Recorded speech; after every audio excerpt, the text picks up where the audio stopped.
Hi everyone, my name is Amy, and in this video, I'll show you how to add the Popper Accordion widget to your Webflow website.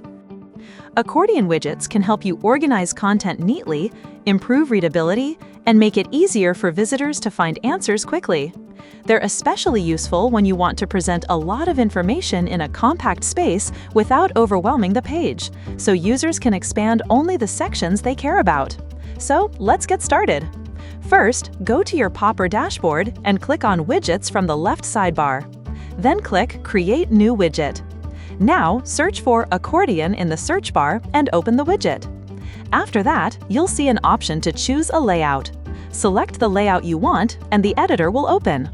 On the right side, you'll see the Accordion preview, and on the left side, you'll see the Settings panel. In the Content tab, you can change the main header settings, including the text, and you can also enable or disable it. The same applies to the description section. You'll also find an Enable Schema option.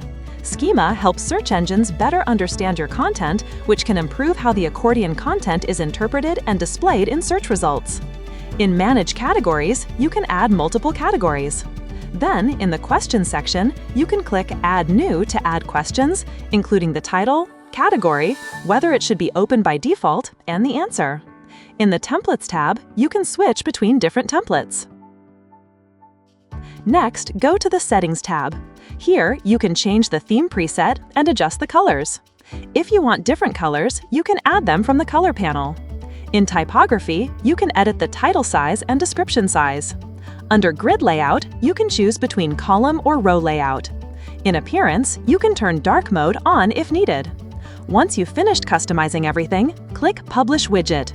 After publishing, copy the code and go to your Webflow site editor. Inside the editor, add a code embed block, then paste the installation code into it and click Save and Close. After that, publish your site. Once your website is live, refresh the page and your widget will appear successfully. That's it for this video. I'll see you in the next one.